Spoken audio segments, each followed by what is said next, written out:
Hello everybody and welcome. This is History Dude, and today we will be continuing our series on the history of battle with the Battle of Lake Trasimene, which occurred in June of 217 BCE. Now, the Romans and Carthaginians brought about 40,000 soldiers to the field each, and this battle occurred near Perugia in central Italy. Now, in the spring of 217 BCE, Hannibal outmaneuvered the Romans again. By marching his forces across the Apennines and through a supposedly impassable swamp around the Arno River, he bypassed the armies positioned to block his advance on Rome. Consul Gaius Flaminius, pictured here, responded by rushing his army south in pursuit. This is exactly what Hannibal had anticipated. He positioned his men where the road to Rome passed through a narrow gap between Lake Trasimene on one side and steep hills on the other. As you can see, here are the steep hills, and here is Lake Trasimene. Now, as Flaminius's army marched through the defile, they ran into Hannibal's infantry drawn up across the road.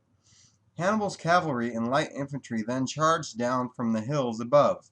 The cavalry attacked the rear of the Roman column, while the light infantry clashed with the Roman flank.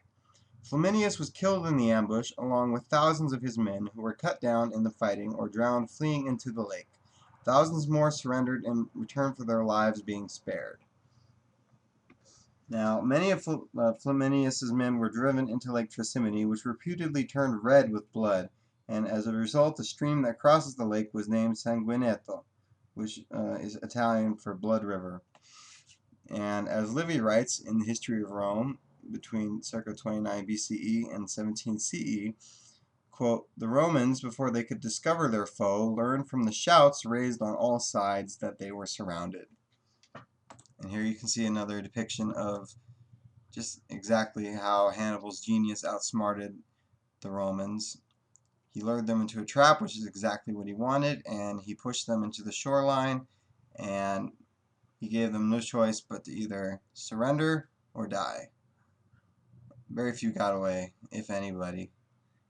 And Hannibal's army, I wanted to talk about a little briefly, because the army that Hannibal led into Italy in 218 BCE had few Carthaginians in his ranks.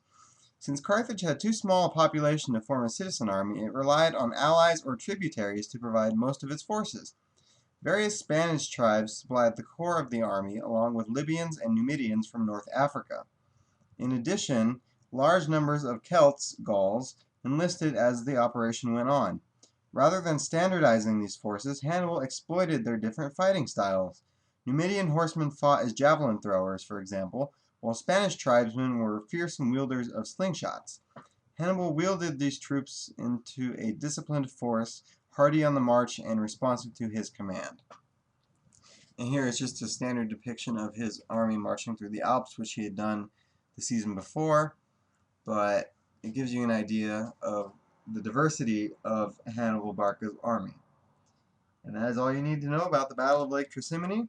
As always, this has been History Dude, and remember to have an awesome day.